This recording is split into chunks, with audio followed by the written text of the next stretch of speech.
Good afternoon, everyone, and thank you so much for joining us for our curriculum committee meeting.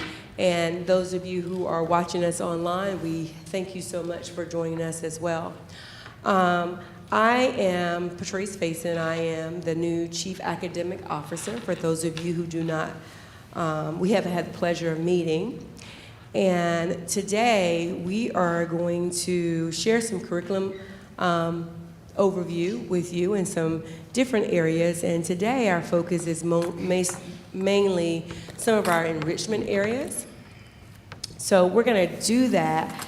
And before we do that, I do want to just share a couple of updates while I have this audience. And with our updates, we always welcome feedback. So I want you to think about, as I share these items with you, if there is something that I want this to be a dialogue about these two items. We really need your feedback on these two items. And before we do that, I'm going to come in the front. I just feel like this is a barrier, and I don't like a barrier in front of me. We're talking about this. So before we do our curriculum presentations, just need your feedback on a couple of things. And the first thing is our instructional framework. One of the things that we have said, I've had the opportunity to go around and actually do some discussion with teachers and some focus groups. And the teachers actually said a number of items during this time. And I'm going to just pause because we have one of our board members, and she's actually not feeling well, but I see she came on out anyway, Miss Judy Justice. So I'm just going to pause and hold off and just let her say a quick greeting. I'm going to let her sit down first. But I can stand. Okay, just. Well, we're going to go through the chair whole thing. Like approve of the agenda? No, because it's just a regular meeting. Let's do a regular meeting. Okay, hi. I'm Judy Justice. I think most of you in here know me. And we have been working on getting this together on a more regular basis now since before the pandemic. And I can honestly say that's probably more than any other reason why we haven't been able to really get it in the groove it needs to get into. Thank you for all of you that are showing up here. This is a real important group. Because this is what everything that we're doing is based on, and it's put together so well as far as the state goes. In my opinion, I've actually had over 30 years experience as an educator, and I myself was actually in charge of central office at one point in a curriculum in another district. So I'm quite aware of how much energy and work and how important this process is when it comes to curriculum and what we're doing here. So with that, I don't really have a whole lot more to say because this is the real expert now. By the way, it's been 20 years since I was in that position. So but it was excellent then, and I still keep up with what's going on as far as DPI. So, so this is not a mystery to me. So here you go. Okay. We thank you so much, Ms. Justice, for joining us. And Ms. Justice, just to recap, and for you and anyone else who's just joining us for our streaming, we have an overview of some curriculum in our enrichment areas. And before that, I have what I'm calling some division updates. And the first division update is something that I would love some feedback from the team, because to me, and one of the questions that I have for you is make sure that we're using this committee the way that will help drive what we need to do to make sure we're serving our students and our parents and to that level. So one of the things that I've been having the pleasure of going around and listening to teachers and instructional coaches. So, and it's just been about curriculum. And it's been wonderful. We've had some great meetings. I've had a chance to meet with a number of teachers and instructional coaches. And one of the things that came from those meetings are common vision. We currently don't have a common vision in our district. If you go in our classrooms and you ask teachers in every school in our district, we have a common curriculum, but we don't have that common language that we talk about when we talk about instruction. So we know we're talking about instruction and curriculum. So we have thought about, what is our instructional framework? One of the things that we do not want to do is, I've heard from teachers, I've heard from, you know, my team at the central office level, and Dr. Fat, we're not going to do anything new. We're not going to bring any new curriculum. We don't want to do that. We're going to make work what we have. But what are those things that we can do to support our teachers? So we thought about, let's do an instructional framework. What are just good instruction? Those things that are like learning targets and making sure learning is visible. Those things that our teachers are already doing anyway, right? But we can just lift those up. So we want to make sure we hear from our teachers. So this is the format that we have for our instructional framework. And I'm going to let Ms. Gubit, so you won't have to hear from me the entire time. I'm going to put her on the spot, and will you tell them about how we're going to get our teachers involved with our instructional framework? Sure. Okay. You want me to stand up? Or just... It's up to you. Okay. It's dangerous to give me one of these. So one of the things that we really want to do is we want to hear the teachers' voices. And so Dr. Faison reached out to schools and has identified what we're calling our teacher champions. And we're reaching out to them to get a list of best practices in instruction. So, you know, what do you believe are the best practices in instruction? And we're going to use a technology tool, Jamboard, to collect this data. We're going to have the schools sort them into categories that they kind of see, you know, which ones kind of go together and what category that would be under.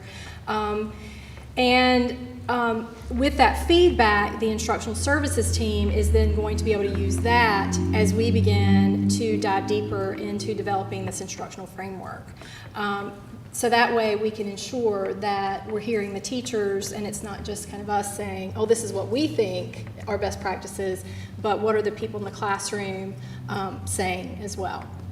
Did I encapsulate that well? What we have is we have curriculum champions. We have curriculum champions who are teachers and principals. And that group will, like Ms. Gubit said, they're pushing it out to their schools. And they're going to let their teachers put, what are those best practices? And then we're going to sort them and do that, and then use their language to create this instructional framework. And that's where we're going to begin. And once we get that, we're going to lift up some things with our instructional framework.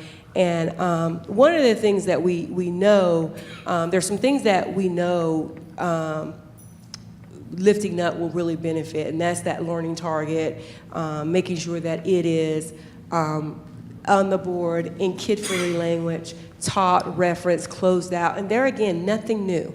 That's the biggest thing we want to make sure our teachers hear, is that we're not asking anything new. We just want to support them and what they, and we have decided as a group, is best practices. I would love to hear from you guys about the process for the instructional framework or any questions you have. And the goal, let me just say, the goal is from this instructional framework that we lift some things up and have a common vision. So we have a common vision for instruction in our school. Our curriculum is, you know, the what, basically, right? This is what we're using to do this. And this instructional framework is the how. What are our practices? What do we believe are the best practices for New Hanover County schools and teachers? Not everybody at once.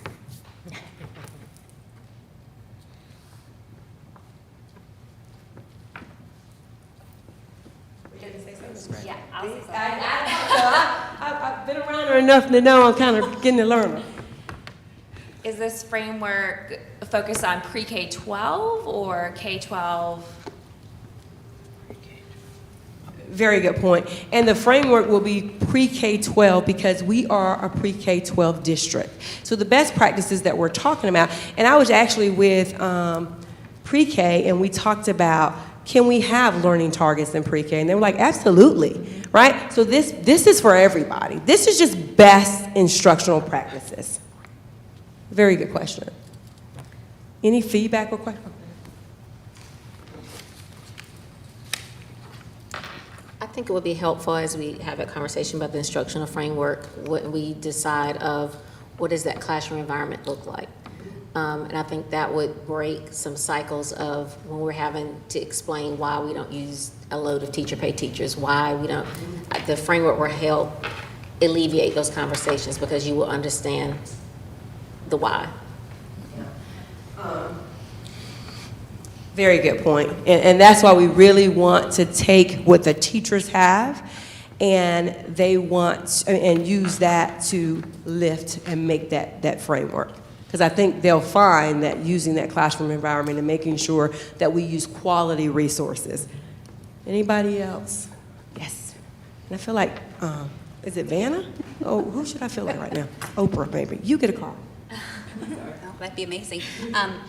So what kind of timeline are we looking to enroll this? Just thinking about, preparing for a new school year. So, I always would love to get my staff started out from the get-go. So can you tell us a little bit about that? So our champions will receive it in the next couple of days. They will have a couple of weeks to really get it from their teachers. The last day of school is the last day. And basically, the good thing about it is, it's just a sticky note. So we're just asking teachers, if you have a moment, just take some you know how, if you're not familiar with Jamboard, it's just like if you have an electronic whiteboard. And you just use that to put sticky notes. So then we are going to take and use that document and kind of put it, use the headers, the categories, and the information, and then go back and forth and kind of clean it up, right, to make it so it's coherent and makes sense. And we meet, I think, the 14th. And the 14th, we hope to have worked on the document enough that on the 14th, we're really just cleaning up things. And we're going to look for graphics and make it so it represents who we are and something that's a clear picture. Once we do that, oh, I'm sorry, I forgot a step. We will also be sharing this with the principal champions. I know, aren't you a principal champion? No, sorry. Yeah. No, you are. Sorry. I'm learning my people here. Sorry. No, okay, sorry. But we will be sharing it with the principal champion group and senior leadership. And we will be sharing it with them, of course, school division, and back to our curriculum champions. So sounds like a lot, but it really is not, because when we have it, we're already taking that information the teachers have already said, and we're taking that and we're putting it back out there. And when we share it with school division, I mean, feel free to share with all principals. I mean, we want if we could have every voice involved, the more the merrier. Yes, sir. Thank you. I just wanted to say that when you think about some of the earlier training that we had this year, we talked about direction, alignment, and commitment, and I think all of these things that you're talking about in regards to framework fit nicely with this. So excited about how this fits with some of our earlier work this year. So looking forward to it. Thank you. Thank you. Thank you. I see Dawn Brinson down there, and obviously we're going one-to-one in schools next year and in the following years. We've taken a giant leap forward, and we kind of got pushed off a cliff a little bit in the last few years to have instruction and curriculum, not just brick and mortar anymore. And I think for teachers, that's been a huge learning curve, and for students, but that's going to continue. We're not going backwards anymore. So I think understanding that curriculum is curriculum and technology kind of married together, I think is something we just need to continue to focus on. And I'm thinking Ms. Gubis is going to make sure that we address that, as well as speaking my language. Ms. Brinson, because those two are not going to let us forget technology, I can tell you that. But I think that comes within that planning, that we can weave technology throughout that framework. So anything else before I move on to, I've got one more. Go ahead, I'm sorry. I just have a general comment. I think it's awesome that we are asking the teachers and developing a relationship and kind of making them feel valued and heard and get excited, because when a teacher feels valued and heard and excited, the students just automatically will benefit. So aside talking about curriculum or anything, but if you have that value piece in there, I think this is going to be an awesome implementation. And that's one of the things that we're seeing in the focus group is the teachers are just loving it. Like, when are we doing it again? So we've already scheduled a second round because they love their voices being heard. And we love hearing. I have learned so much from our teachers. We've got some wonderful teachers in the district, and they are teaching me a lot. Okay, the next thing I want to show you is another thing, and this is mostly for our parents. So C&I, we want, curriculum is a hot topic now, guys, right? It's one of those topics that, what are you doing? And, and what we're doing is transparent. We want our parents to know we're partnering with you. So this is a draft. Please know this is a draft. And it's already been changed since this because we're changing some things already, but I wanted you to know that we are working on our website, our teaching and learning website, because we even looked at the language. We want to make sure parents know this is teaching and learning. Everything we do, we want to make sure parents understand the reason why we do it and where it is. It's not a secret. Anyway, this is what we're calling our scope and sequence. It's a pacing guide. You guys know this. But this one is parent-facing. We have one already behind the scenes somewhat for our teachers, and we're going to work on branding that and making it look the same, but our parents honestly come first. So with this, we wanted to make sure that they understood this, and you'll see, I'm sorry, this is not my computer. Okay. So what you're going to see, a couple of pieces, and then I'm going to ask for your feedback, but I do need you to know there's some things that you don't see here that will be. One, there will be a span of time. Parents will know how many weeks typically we should a class sprint on this. There will also be just some general descriptors. Under unit, what is in parent language? What do we mean when we talk about area and surface area? In parent language. Because remember, we're trying to partner with parents. So we partner with them, we have to help them. I always think about my husband as that person. He's far removed from it. I mean, education, last time he did education was he sitting in the class himself. And our parents want to help us, so we're giving them tools to help us. We will also have our NC check-ins or our assessment points where the bottom, instead of the top, it says at the top, but one of our working meetings, we decided to do it at the bottom. And we're going to give parents a descriptor. What is that? What is an NC check-in, right? And what is Ames Web? What is a common standard assessment? We're going to give them those tools, and then we're going to put this up. The goal for this is to have this out by July 6th, I think it is when we're going to hopefully have it.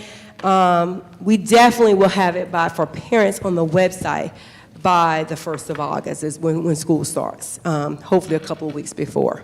So this is what we're hoping when parents have a question about, well, what is my child learning in math in 3rd grade? They can go here and they can see this is what they're learning. What are they learning in English or language arts or history? Now, we're going to also have parent resources here for parents to support us because it's twofold, right? This is our arm out to parents. We're partnering with them. We are not going in depth to the point where we're going to list everything and every resource. We just can't. And then it becomes to the point where it becomes too overwhelming with parents.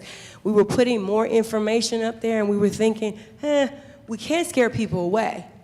We also will have a statement up there letting parents know the full resources are always available for your child, for you with your principal.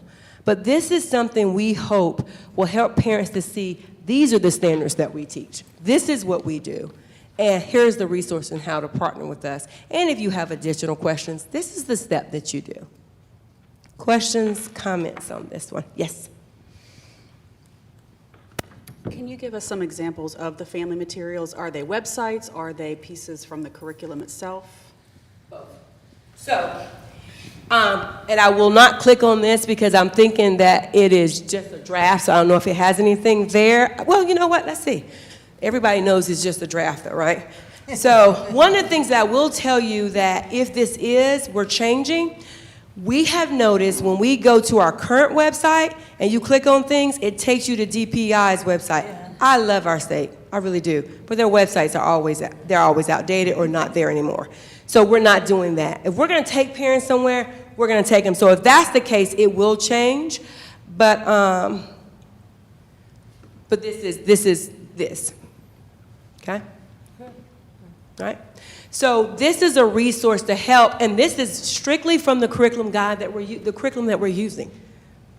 The biggest thing we want parents to know is it's a partnership and that we are here to work with you on that. And I don't know how to get back to that. I know that's not it.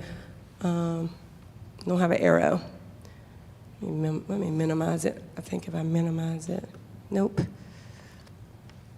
And I don't want to click on something that I shouldn't be clicking on. I don't know why it won't take me back.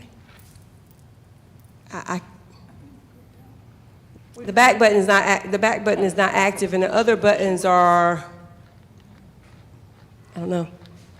Does anybody else remember what it looked like? Have any more questions? This popped up, and I don't know how to get back. And we should make sure it's very simple, whatever it is, because I want to make sure it's simple for parents, too. Anybody else have any more questions about it? Comments? Well, can I just clarify? So this is going to be on our website, and it's going to be user-friendly, too, as far as the families go, correct? Yes, ma'am. This is going to be, and we're working on the amount of clicks even to get to things. Okay, because, yeah, that's always a challenge. Yeah.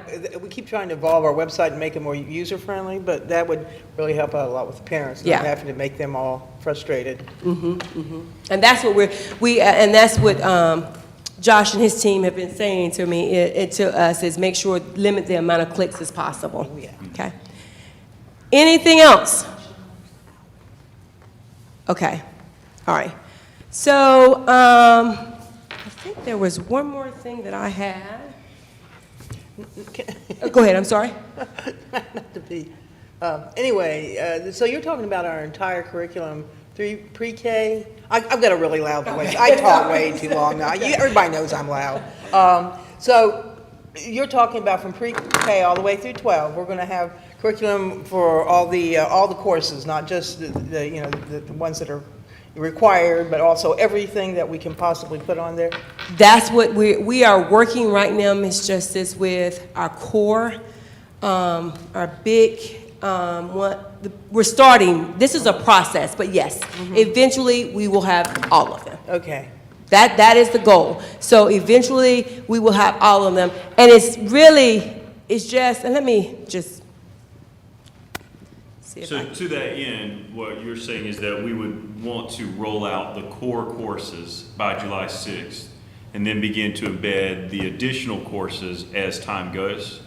Well, and I said yes, and the core, and when I say core, we're talking, it's going to be even more than core, because we're going to have some PE courses. So we are working, it's going to be more than just core, and that's why I kind of backed off, because art is going to be up there. We just will not have everything, because when you think about it, it's going to look different. So like with Ms. Booth, she has art from pre-K all the way to 12.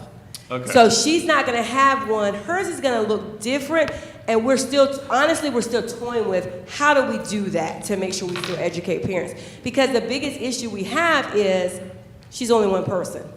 And we don't have enough manpower. So it's coming. We're definitely going to do our major courses. We started with those courses that parents have the most questions about. Okay? When we think about our central courses. And that's where I was leading to, as we've had the issues with the critical race theory, how do we make sure we encompass history, our social histories, our social studies, social sciences to accommodate all of that. Yes. Because I think 2 meetings ahead of that, as I was sharing, Travis did a presentation on History Alive and how to find those resources But additionally, he sends out information for Black History. I'm trying to think of something else. He always sends out with this elementary, the big holidays, and how to stay ahead of that before it blows up. Yeah, and what I want you to hear me to say, we know the need is there and we're working as hard as we can. We have one person for elementary reading. So that one person has to do all of that. One person for elementary math. And so just keep that in mind. We are doing that, and I'm sitting here looking at Ms. Gray. One of the questions that we actually had with pre-K when I was talking to Ms. Smiles and Mrs. Lauren N. Was how do we make sure pre-K is always in our minds and at the table? So, because we need you guys, to do this. And so, but we know and we're working on it, but it's a work in progress. Yeah, is it, Sorry, you said that's that. all right. Or is there going to be some kind of interface? Because it does sound like it's going to take some time, because we've got an awful lot going on. We all know this. Is there going to be some kind of interface now that instead of, right now we can tell parents if they have questions, they can go to DPI. As you said, it's definitely not user-friendly. Is there going to be some kind of interface between what we're doing and what we haven't yet got up with DPI so that people can still at least go there without having to switch? Maybe Dawn should be able to do this or understand this. Have to go through too many steps if we don't have something up yet, but they still need to be able to see what it is that DPI at least says this is what our courses are, represented by. So right now, we would have to stick with our board policy, and the parents, we could request from the parents, the principal, to see the curriculum. Is that what you're talking about, Ms. Justice? Well, actually, I was going to people that were going to the sites on online now. You said it would hopefully be up by August. Yeah. And we can't possibly get it all up, Right. obviously. So what I said, would there be some kind of interface that they'll know to be able to go to DPI? Okay. So what we have, it's going to be seamless. Like whatever we have up now is the same thing we've always had up, and it won't change until we get the new stuff up. So right now, honestly, we have been funneling people to our principals to get this resource. Okay. Yeah, we've been funneling them. Am I correct? Yeah. So we've been funneling them to the principals. We're trying to make it so we have it so parents don't have to go anywhere and they have this. So right now, if you go on our sites, we have some that have it's a work in progress. They're not to the point where it wouldn't be a pacing guide there for parents. It was more teacher facing, and the parents can't get there. Parents have, and any principal in here can help me with this. Parents have, when they have a question about resources, they are going to you guys. Am I correct, Mr.? Correct. Okay, all right, okay. I hope that answers. Okay, and the curriculum itself, we make it quite clear to them that if they're actually, interested in what the standard courses study in all areas are, they can, easily access not easily access. Once you get the DPI, easily access DPI, that they can still go there. Because as you said, it's all about communication, and instead of setting parents individual principles about things that they could possibly just pop on there and see themselves, as long as that's clear in that. That's a very good point, because as we're working, that we could have that up there. I took Yeah, that note. that's a very good note. Yeah. Well, That's why if I we could- have these very. we get lots of questions about curriculum. That's why I send them, go DPI, or tip the principals. Anything else? I really love this. And the last thing I'll say is help us communicate, because we get lots of questions about, are we teaching or do we do 1898? And we do. And we're going to make sure somehow we put that here when we get to the parent. We won't do too much details, but I definitely think since that is our history that we put it up there for parents and we have questions. But if you could just help, students are actually introduced in 3rd grade with their trip, and then 8th grade, they did go further with it. So just an FYI to help us on that. It's coming, and we'll make sure we don't go really in depth, but since I've been here, we've had several questions about that. So that's something we need to make sure parents and the community can go and see, that we do value our own history here.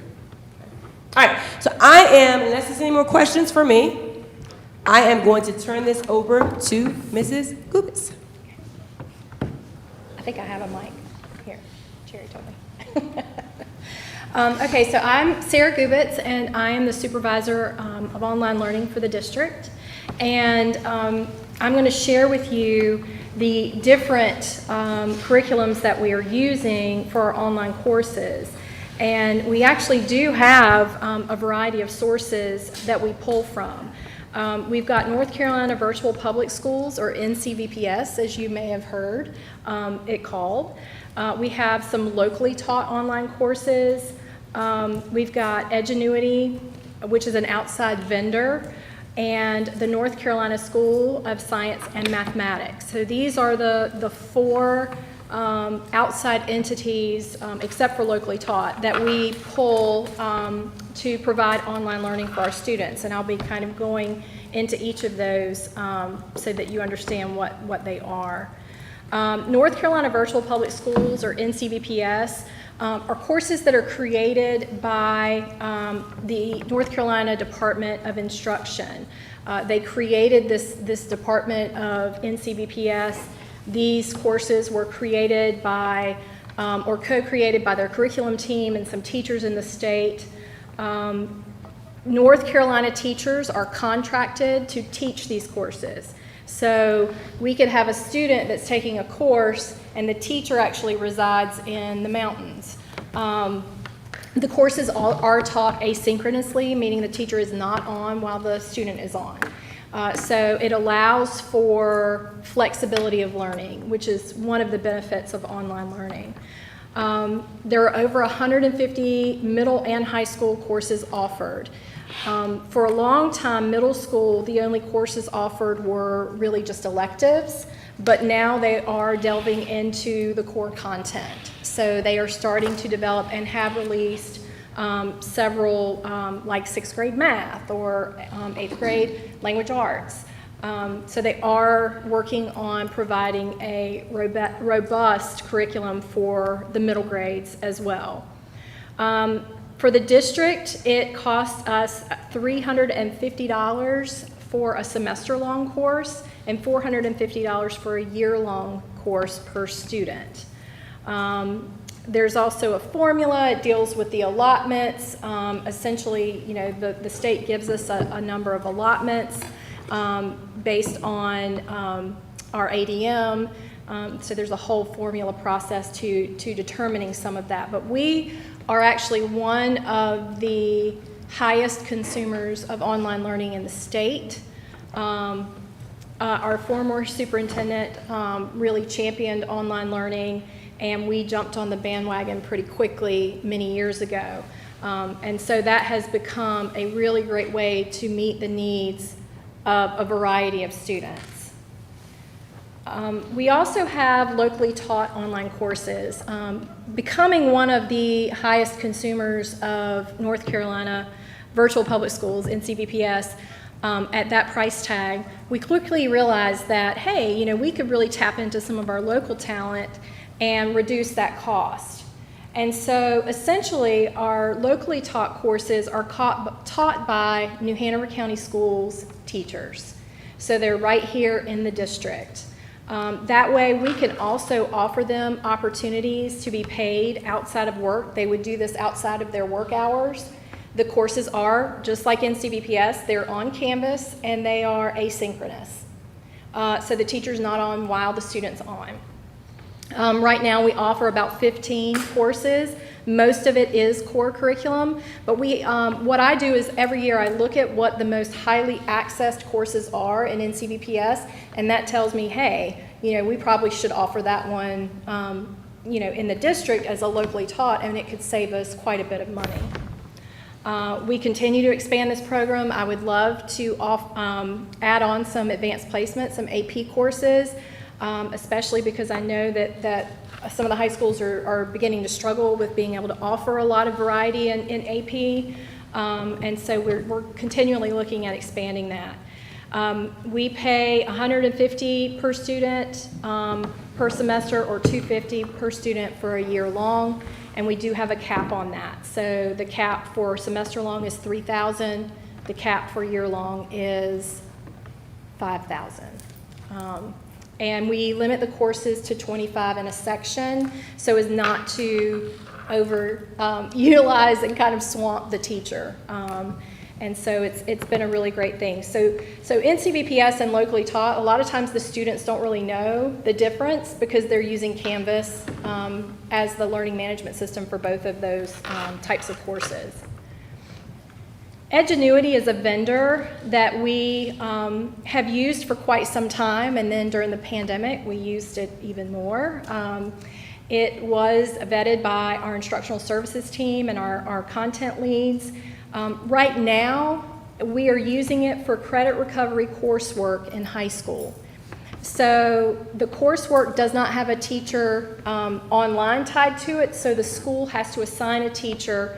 But this way, the teacher can work with the student in terms of intervention, but the student can actually do the coursework in whatever time they're assigned to work on that. So it allows the school some flexibility in assigning the teachers and the credit recovery students who are going to be working together. We also use EdgeNuity for instruction for our middle school students in EAcademy. Just very briefly, EAcademy is our virtual school. It is housed at the Career Readiness Academy at Mosley. It's a 6 through 12 virtual school. And we adopted EdgeNuity as our curriculum for the middle school students. It is North Carolina standards aligned, and that cost is about $2,000 per student for about 4 year-long courses. We use their teachers in this case. So we are using EdgeNuity's teachers to teach those courses.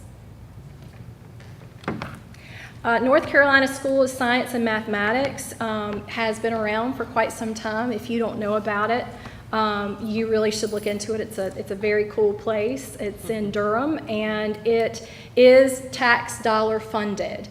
And they offer online high school courses in 2 ways. North Carolina School of Science and Math is a residential program. Kids actually move up there their junior year for junior and senior year and attend school.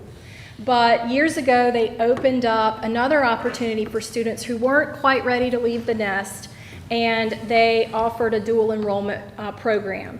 And this way, students can stay tied to their high school and take courses and take the other half of their courses from the School of Science and Math. And they offer some pretty cool courses. That's why I tell you to go Google it if you aren't familiar with it.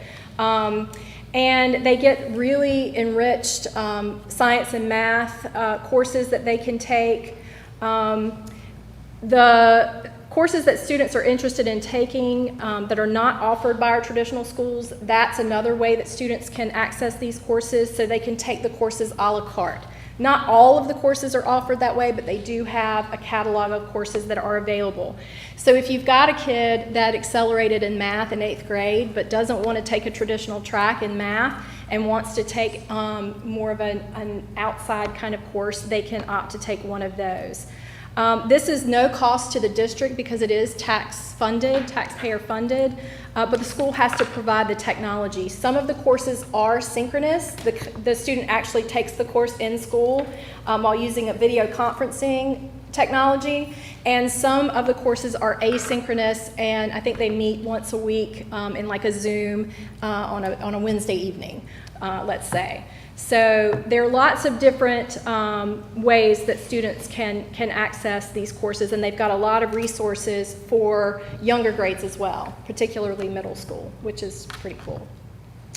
Last year, we had a 95% pass rate for all of our online learning courses, and I'm bragging a little bit because I do work with folks across the district, and this is much higher than most districts. And I have to say that the reason why our pass rate is so high is because we do employ virtual academy coordinators for every high school, and then we have one that floats between the early colleges and the middle school.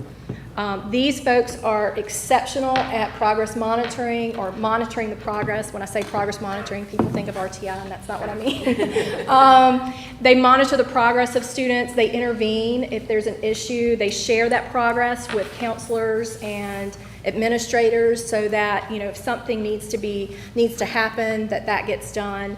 And that's a rarity. That's not something that's common across the state. I have linked the annual report that has more information and the information broken down by school if you want to take a look at that. Again, we have an e-learning advisor, which sort of oversees the online learning program at each secondary school, and then a virtual academy coordinator, who is the one that actually sits in the lab with the students and monitors their progress. They do, every 2 weeks, they send home a progress report to the students and the families to let them know what's going on. If they need to intervene, sometimes the counselor will also get involved. And either bring that student in for additional support, tutoring, whatever the case may be. And that's it. Do we want to do questions now? Yes. Or okay. We'll go back then. Questions? That was a lot, and I talk a lot, so.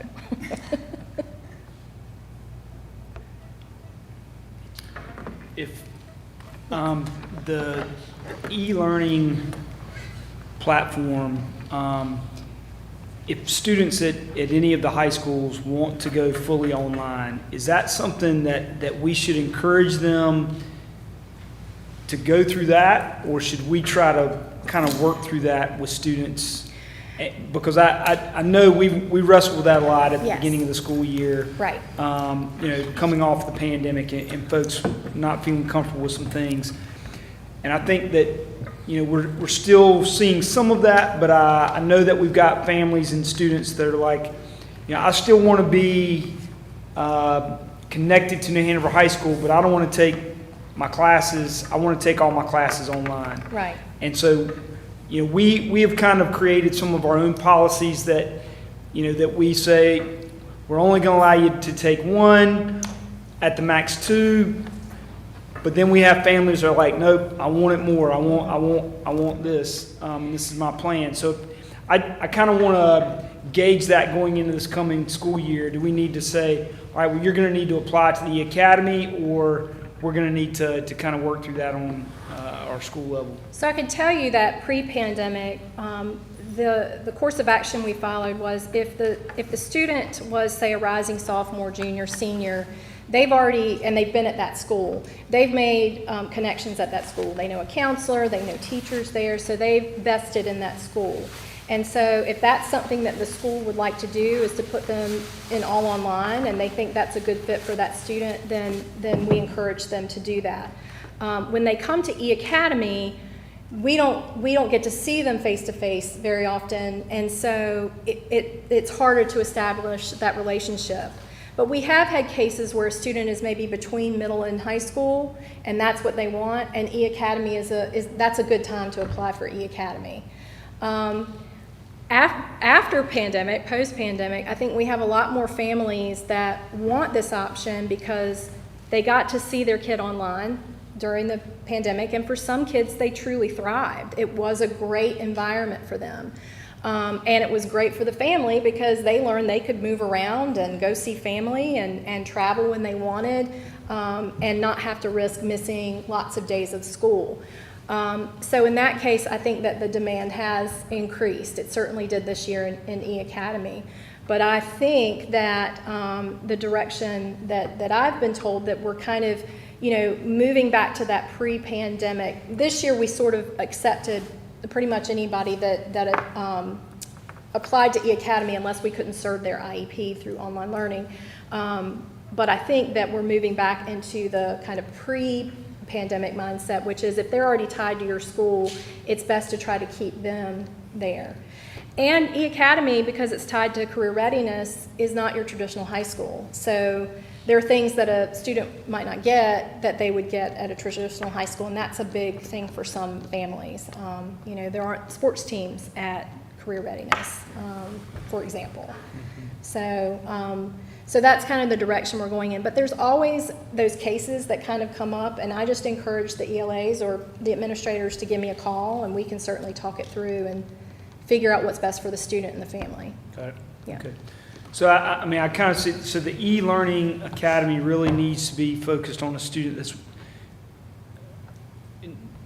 maybe transitioning from middle to high, and that's their focus. They don't want the extra, they don't want the traditional. We've had some students that have come to the EAcademy because they travel a lot. We've had several that were on the ProServe tour. We had a couple of actors this year. So in that case, they really can't interact with the traditional high school experience, and so that might not be really important to them, and that might be a better fit for EAcademy. But if the family wants to stay at their traditional high school and the principal agrees that that's a good fit, then that's certainly something you can offer to them. The one thing I think that I've learned from Ms. Lubitz and talking to Mr. Pearson is students who are not connected to a school and just go straight to EAcademy have to be extremely ready and focused for this because it's totally different. So if we can keep them connected to a school, we're seeing the outcome to be better. Am I correct with that? Yes. So just for basic information, so the EAcademy, is it being operated out of Mosley? It is. Right, and it's a separate school within itself, I guess you could say, in a sense. Yes. And how many students are right now enrolled? We have close to 80 enrolled Okay. right now, and that's 612. 612. Okay, you said middle and high. Okay. Yes. And that number is a great increase from past years. Past years, we've had around an average of 20 kids. Okay.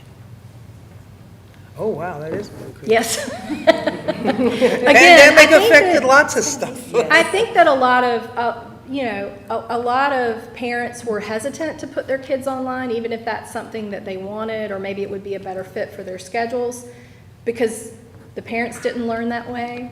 But with the pandemic, everyone had to do some sort of online learning, and so if their child thrived, they thought, wow, this could be a fit for our family.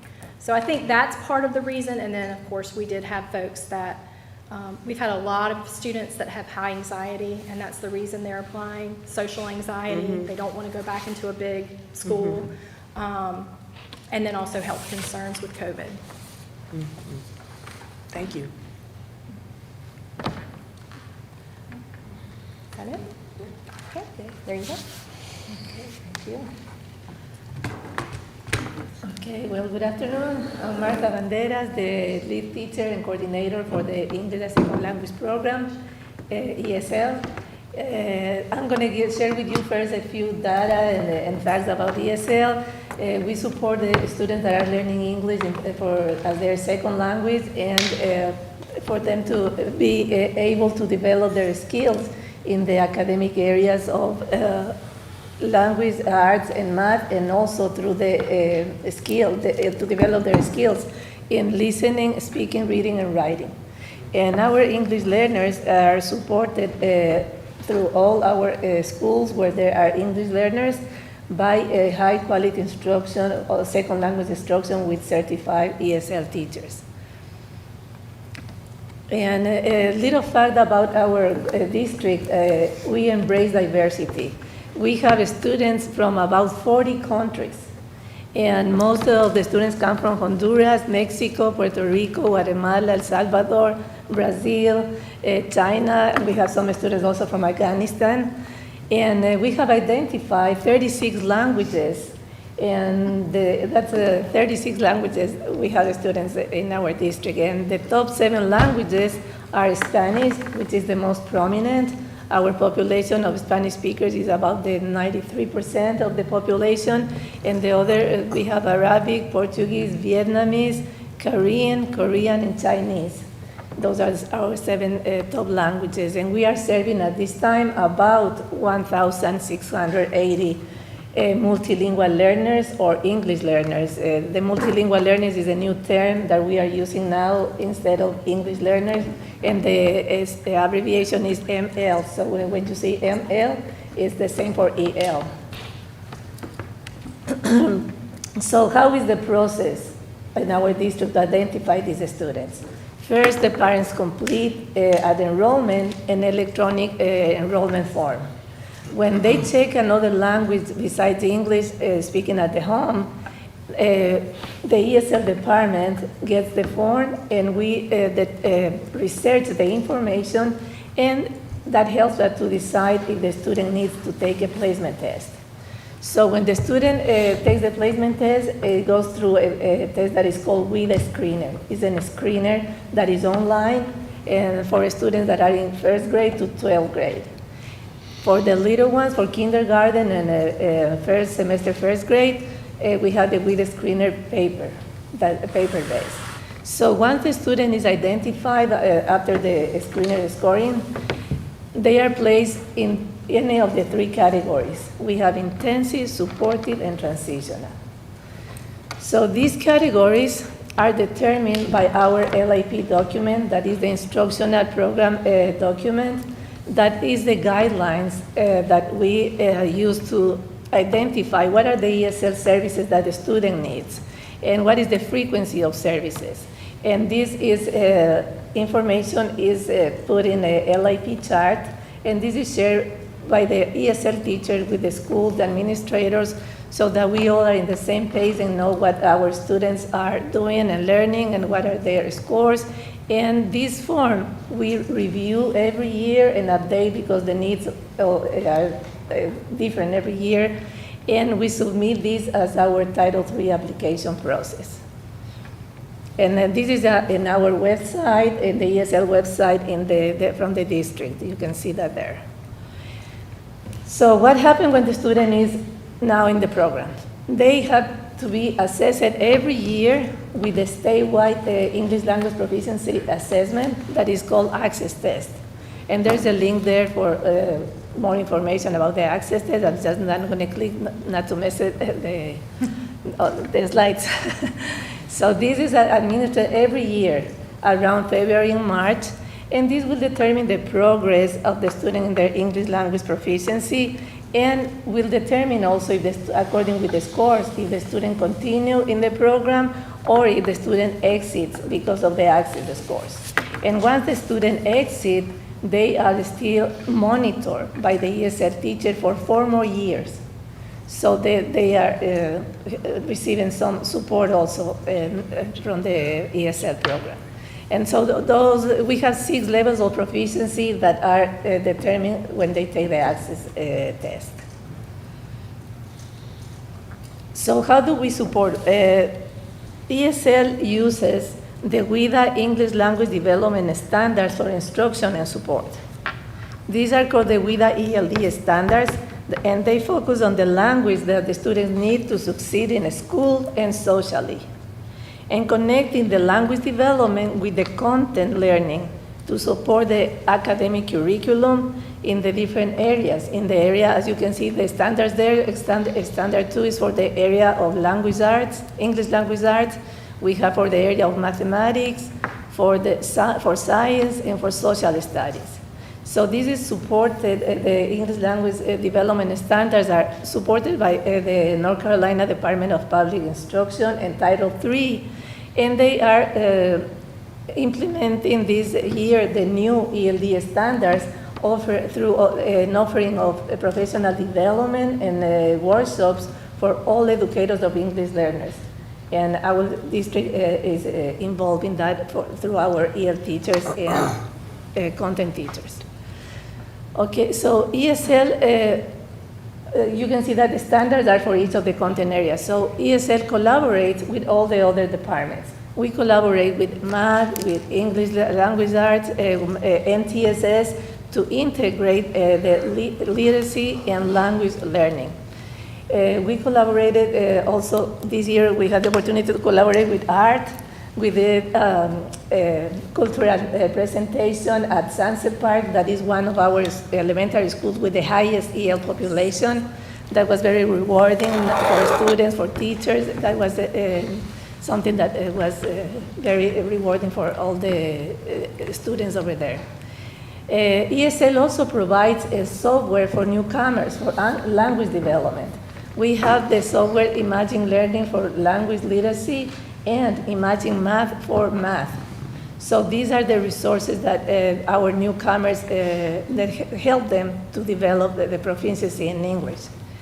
And one more thing that we do, ESL teachers partners with content teachers and instructional coaches at each of their schools to collaborate and to learn the implementation of the new WIDA English Language Development Standards.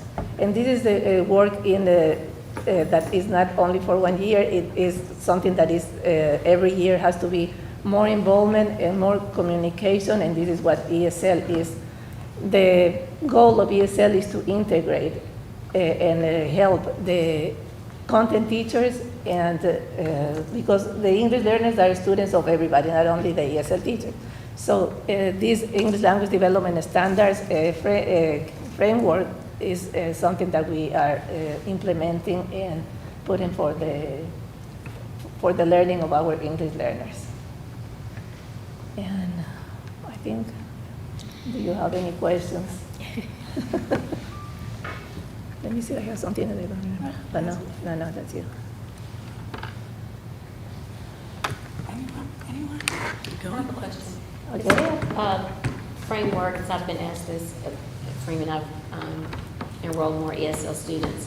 For students who, so we're out of state, there's been programs like this where students new to the country, they have a transition classroom or transition plan for those students that are either they're illiterate in their own language and they're just haven't been in any schooling at all.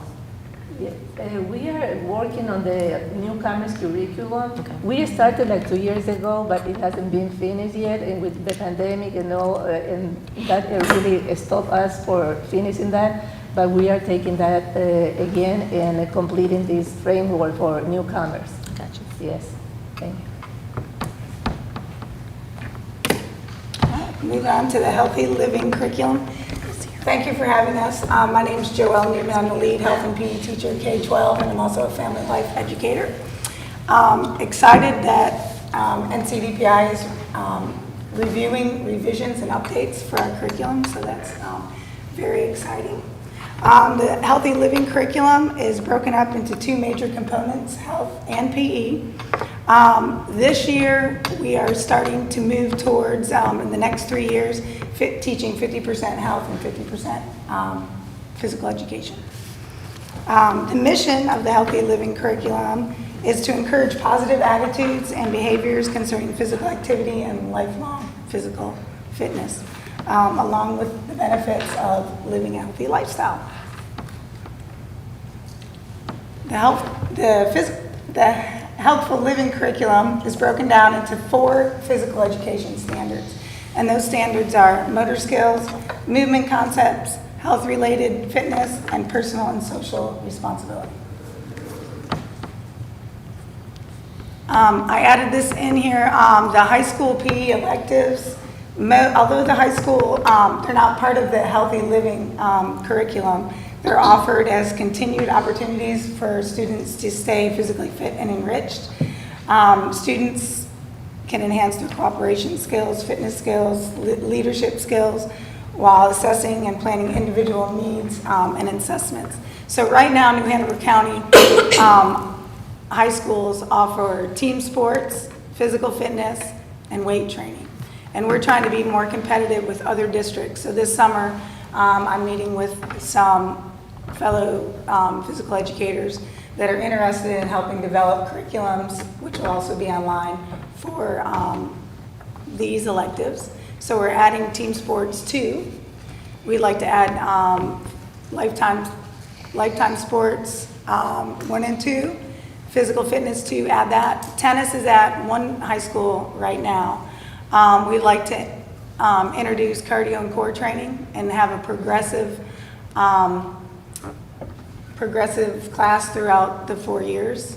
Instead of seeing like weight training, some people take weight training all 8 semesters. And it just says weight training, weight training, weight training, weight training, weight training. So for us, to have a progression and it will look better on their transcripts and just have different responsibilities. So we're developing these electives to really enhance their learning and be more accountable for, instead of just taking weight training, So we're gonna have a beginning, intermediate, advanced, and elite. And we're rolling these out hopefully in the spring, and Obviously, someone can't, if someone's been taking weight training and they're a senior, they're not going to be able to jump right into weight training elite. So it is a progression. So we will release the beginning and intermediate in the spring, and then the following year, advanced and elite. So hopefully this will just open more opportunities for PE electives. So I just kind of wanted to include that in the curriculum. Yes.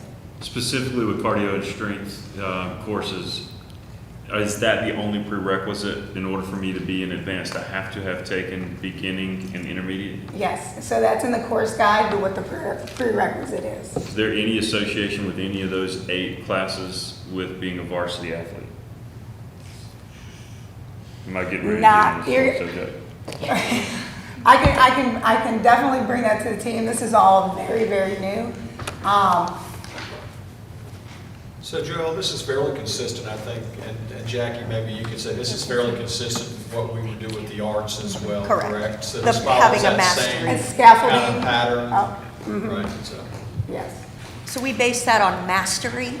It's how the arts works in North Carolina DPI. So you have a progression that isn't necessarily 1, 2, 3, 4. We don't kind of call it that. Right. You go to the next progression when you have mastered what has happened in your progression. So it's not an automatic movement through the progression. So you may end up staying in beginning for 2 semesters or 3 semesters, or you may never even make it to elite. It's not you're not going to automatically pass to that next level without that mastery being achieved, and that generally comes That's from the just for teacher. the arts, though.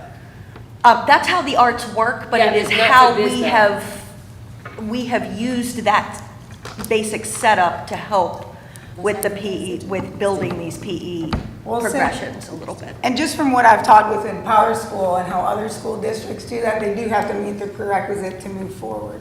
And so eventually in 4 years, it'll look like a smoother transition versus a varsity athlete, a senior, taking beginning strength training. But in the prerequisite passing the course. Yes, yes, yes. But like for the arts, a kid can come in to honors level chorus if they audition and if they. She's gonna present in just That- a moment. Let's hold that for so we Well, won't. but to that end, I guess where my question was coming from related to these particular courses, if I am a varsity athlete, do I need to take beginning strength or intermediate strength even? So you're asking, can they audition? Credit by mastery. Essentially, credit mastery. is there a mastery? Is there a way to get I don't even know if there should be. I guess I'm just asking. Is there a way to get around this? I totally get what you're saying, and I appreciate that. And so I'll bring that to the group of individuals that are on this team this summer. And if I don't see why we couldn't. And I have to. Okay. Yeah. I was just. No, that's a great question. I'll make a note of it and definitely consider that, because I definitely get your point. Okay. Any questions about the high school PE electives? So I have one question. Yes. So Joel, would we also assume that you could have some of these kids in the same class? Correct, because we won't have enough PE teachers. Right. So, for instance, if there's a beginning, a weight training class in 4th period, and there's not enough students to fill the elite class or the advanced class, you can have beginning strength training in the same class as the advanced. Obviously, they won't be grouped together. Right. You can have leadership skills. Like for Team Sports 1 and Team Sports 2, people can be in the same group. Maybe 2 can be the captains. They can be the explain the rules, take more of a leadership role, maybe officiate.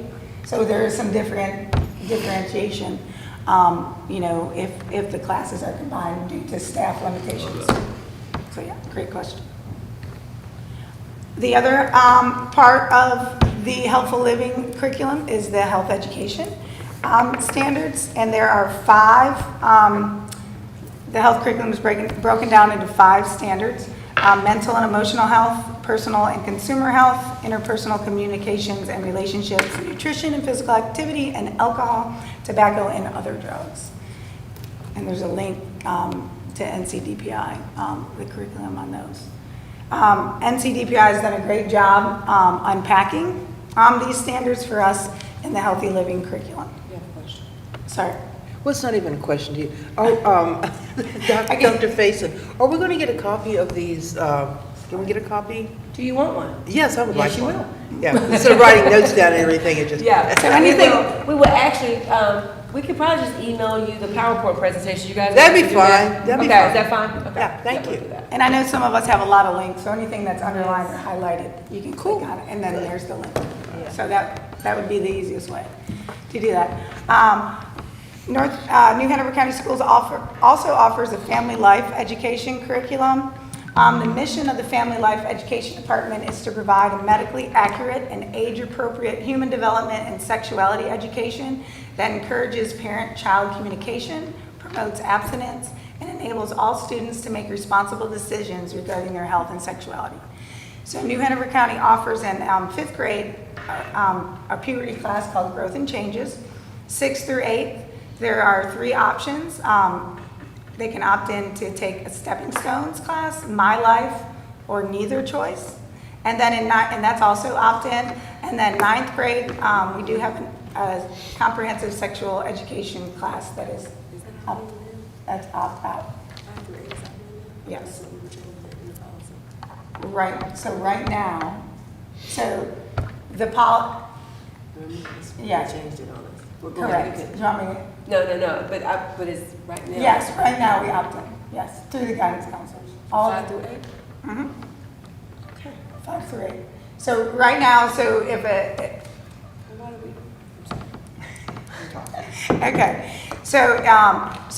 so election cards go home in 5th grade to speak with to send home. Everything's online. So our parent education information is online. It is also on our website. Each school has a curriculum book that's in the office that parents can all look at. We hold open houses that parents can get the information on the different programs that we offer. New Hanover County School is fortunate to offer this model program in sexuality education, where students are being offered consistent, medically accurate, age-appropriate curriculum at each school in grades 5 through 8. The Family Life Education Department has been in existence since 1981, with middle school options established in 1993. It's taught by specially trained teachers, and the latest data shows that over 95% of the 5th grade students take Growth and Changes, and over 80% of the middle school students participate.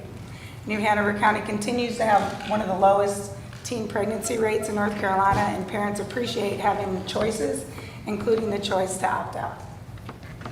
If you ever observed one of these classes or been in one of these classes, the students are thankful and excited, and a lot of times we hear this is one of my favorite classes, and it's a great relationship builder and a trust and a safe zone with the students, and has been very successful for our county. And that's the end of my presentation. Any questions on family life or health and PE? Okay, thank you.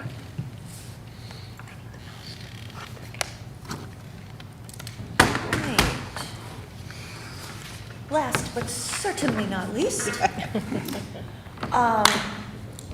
welcome to our arts programming. New Hanover County Schools follows the 3-prong approach of NCDPI's arts education path.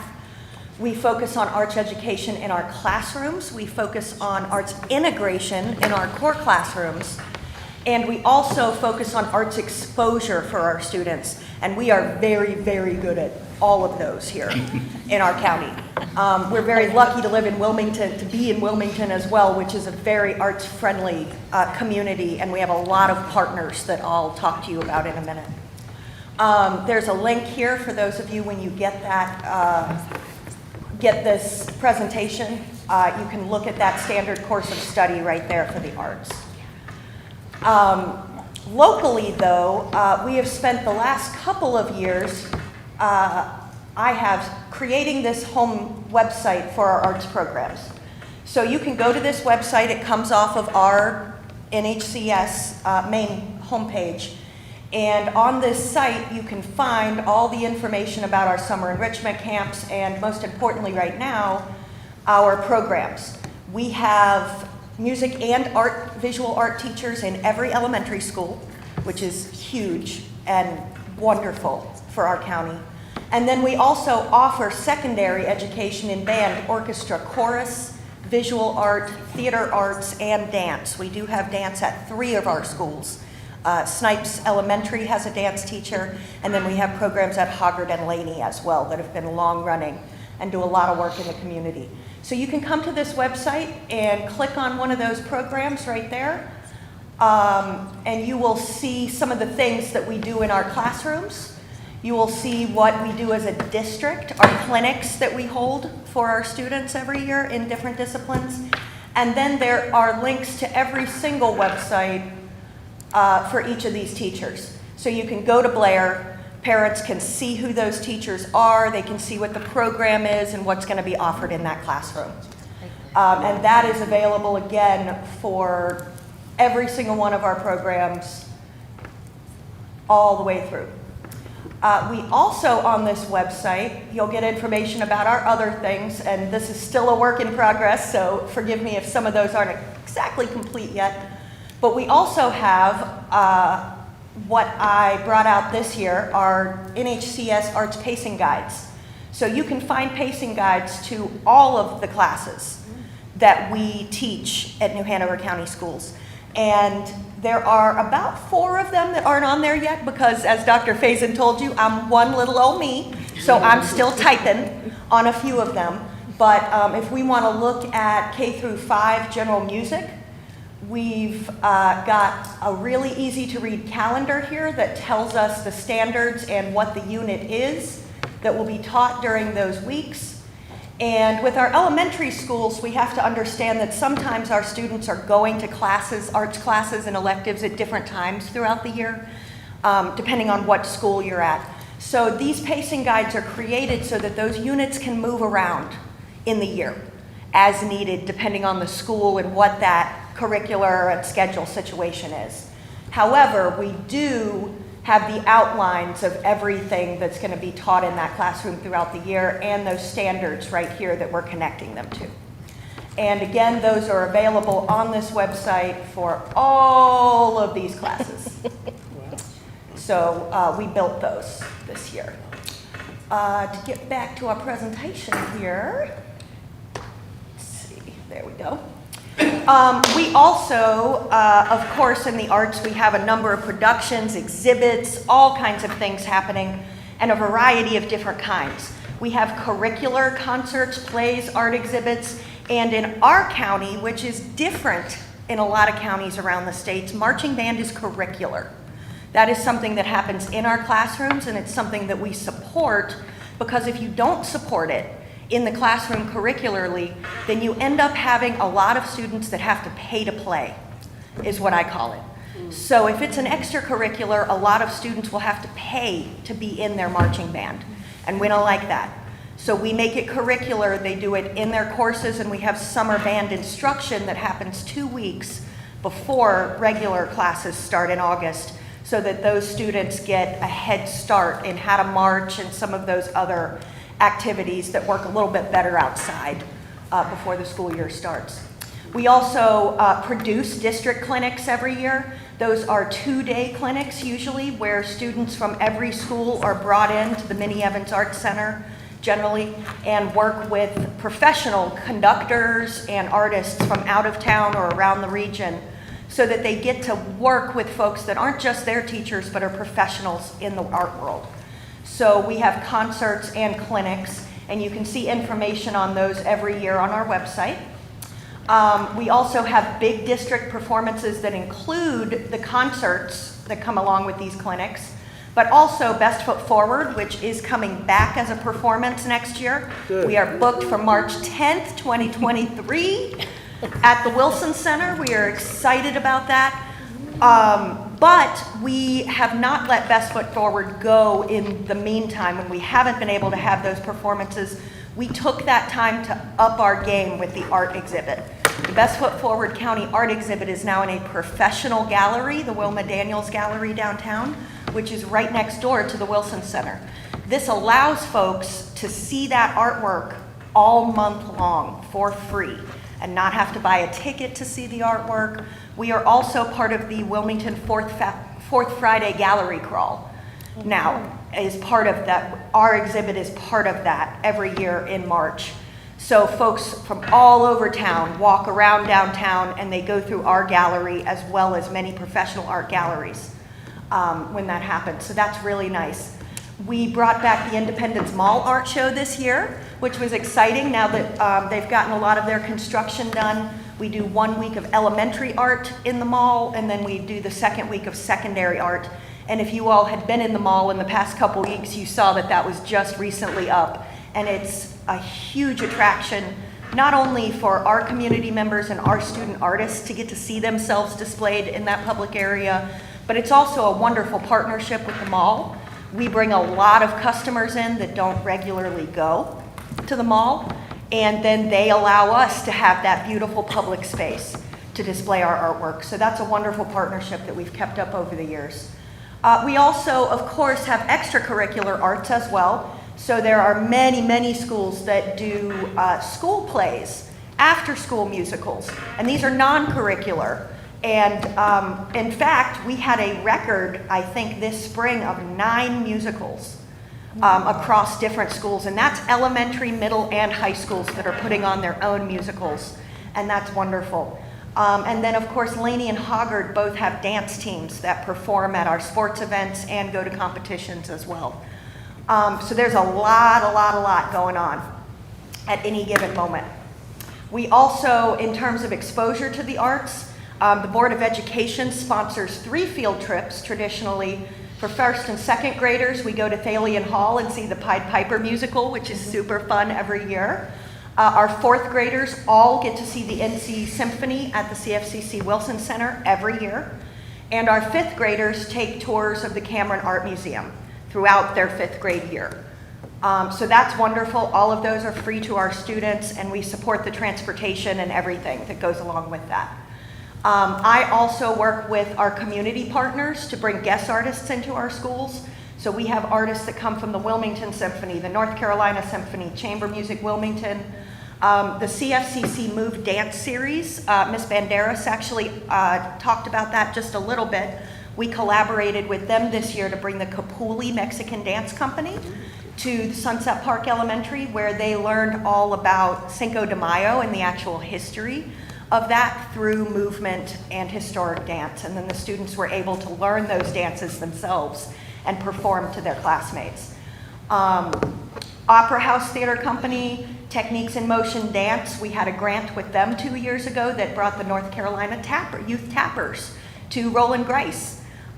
You probably remember that, Mr. Broadfoot. It was a loud day at Roland Grice, but we were able to bus a bunch of students over and teach them the history of tap dancing and get them into that. And that was a partnership with this local dance company who also hosted some master classes with these students at their location, and were able to make some money and bring some students into their location that maybe wouldn't have known about them before either. We work with UNCW Presents quite often, and they bring a lot of grant-funded artists into town that, along with those grants, we write in opportunities for them to come into our classrooms, do master classes for our students, and for us to visit them on occasion too at Keenan Auditorium and at the Cultural Arts Building over there. We also have some other field trip partners. Again, UNCW Presents. CFCC's Wilson Center has Broadway for a Better World. If you are not aware of this program, it is incredible. It is a 1-page grant application. No one sees that. Your organization can fill that out, and we can get free tickets for students to see Broadway shows. And that is funded by local patrons of the arts around Wilmington. And it's just been incredible to see these students get the opportunity to see these shows. So we work with them on that project every year. Thalian Association Children's Theater, which is at the Hannah Block USO building. That's where they're housed. We also have a joint grant with them to provide field trip shows to all of our students. We go on field trips to see their seasonal shows on Fridays. And then we've also split that off in the past couple years and do a sensory-friendly version of the show for our SDA students twice a year. So we will take those students that are in the show, teach them how to do a sensory-friendly version of a show for students who may not be good with flashing lights or with big noise or with sound effects or things like that. We teach the students in that show about that SDA education, and then we also provide that show for our SDA students, and we field trip them down there to the Hannah Block USO to see those shows.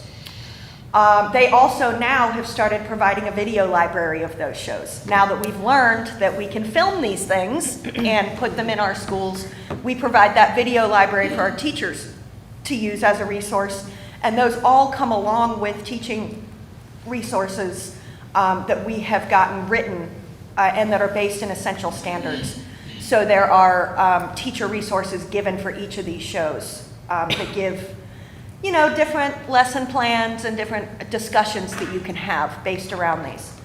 And then, of course, the Arboretum has been a big partner of ours.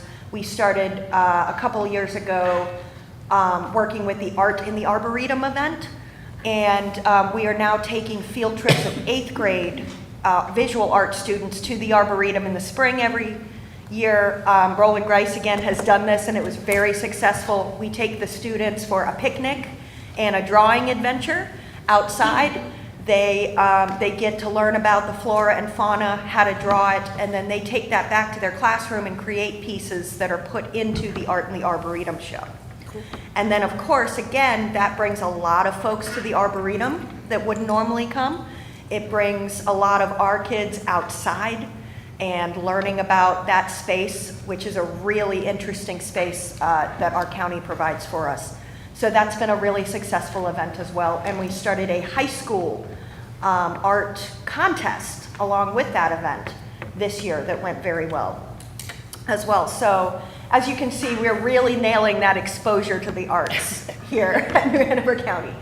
My last slide, as of this year coming up, I just wanted to let everyone know that North Carolina has decided to be a state that requires an arts education credit for graduation.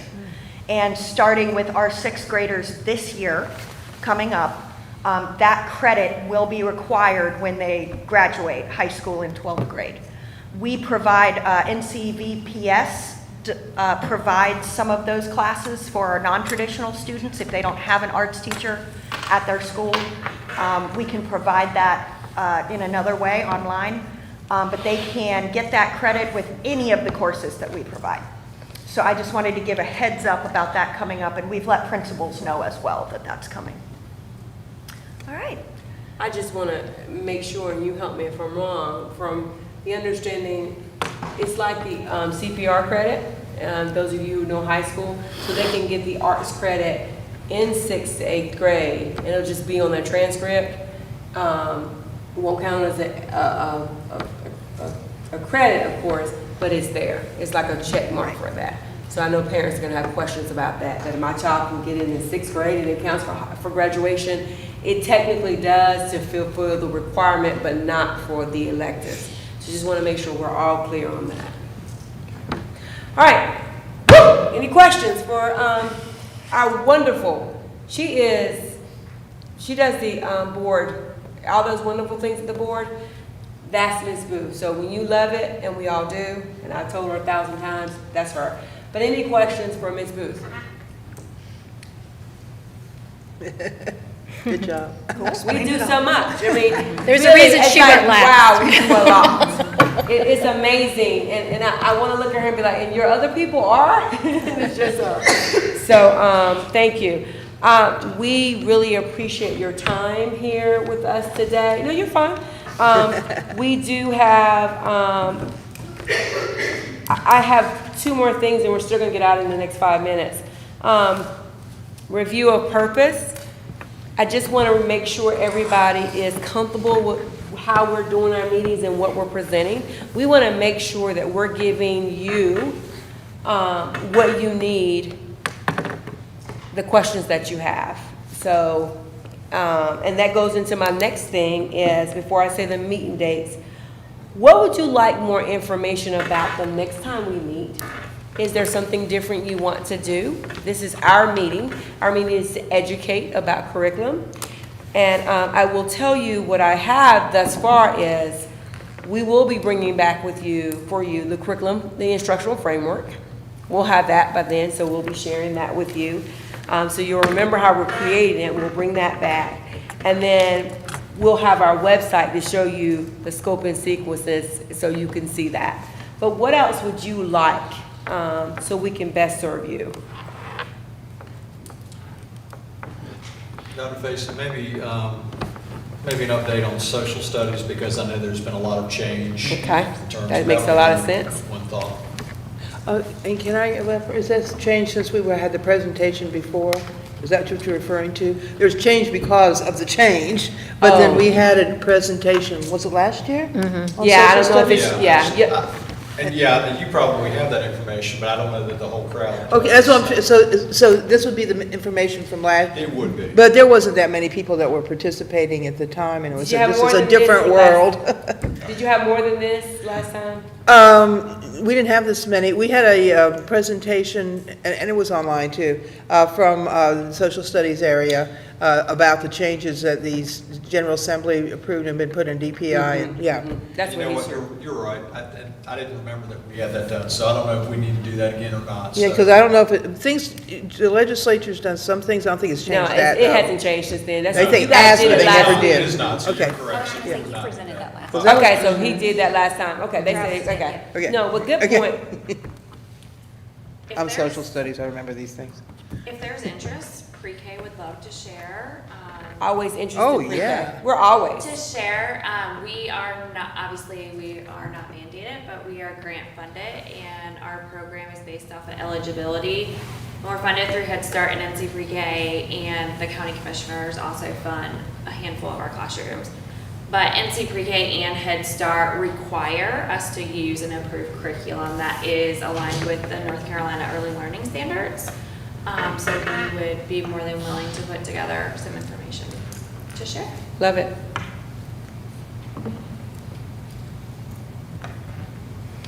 I'm interested in hearing a little bit about the advanced math curriculum under House Bill 986.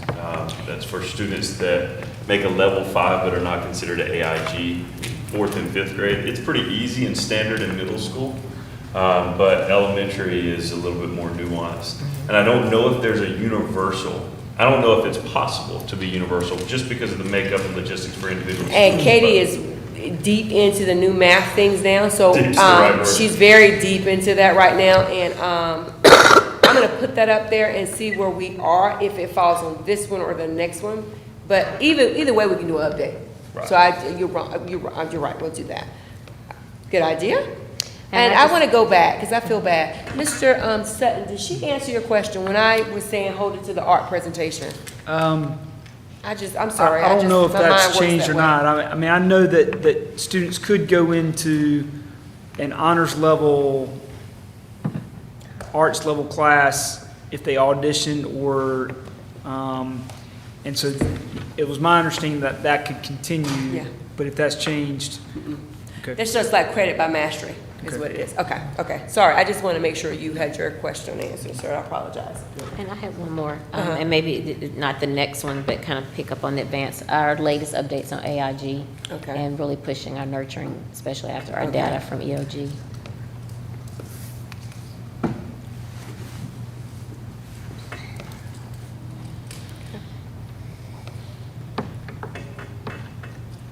Suggestions you have for us? How do we improve this?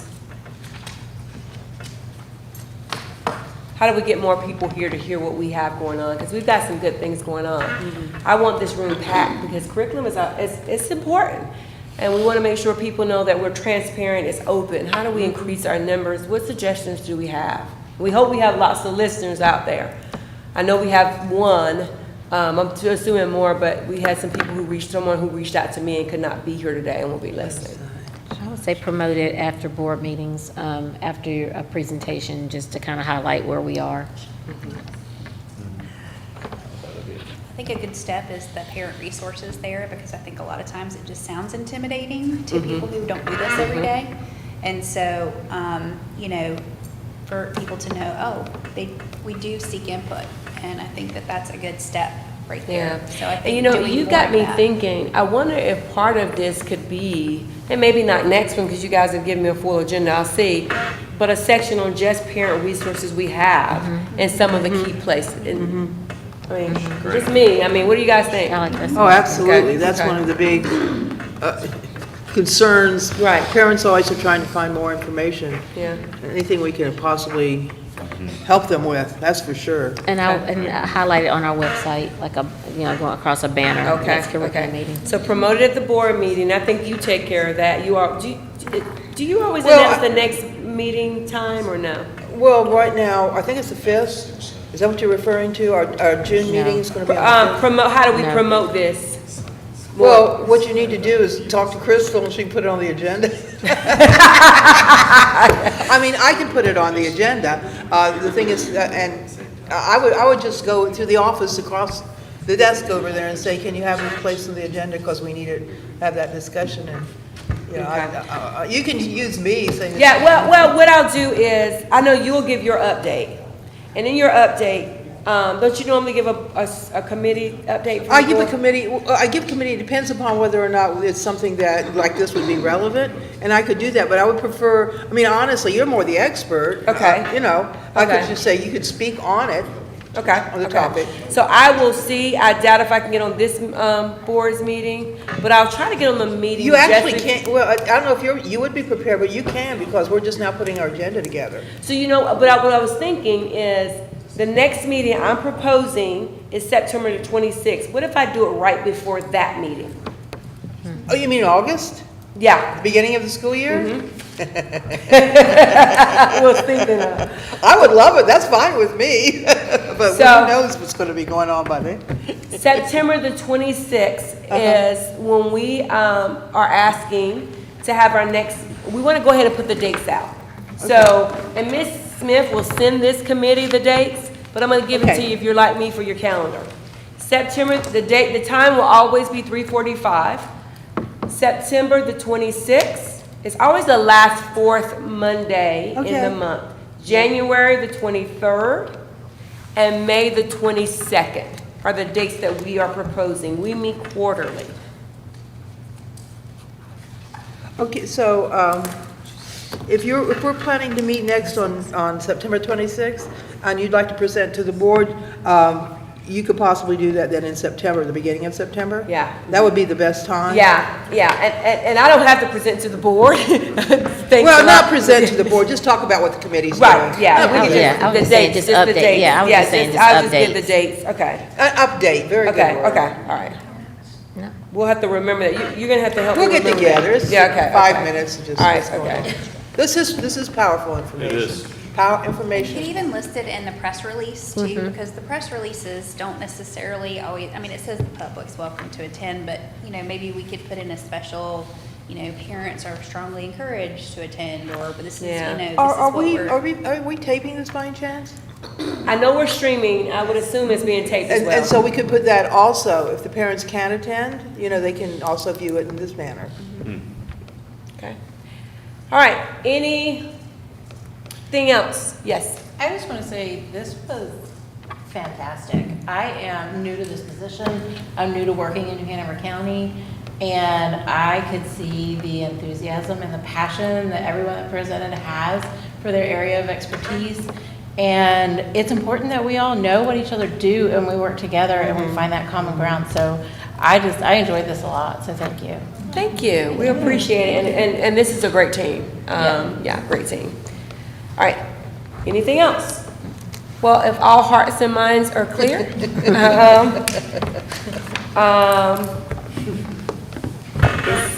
Called adjournment. yeah, I guess I gotta say, Ms. Justice, adjournment? Meeting adjourned? All right, adjourned. Any objections? Thank you guys so much.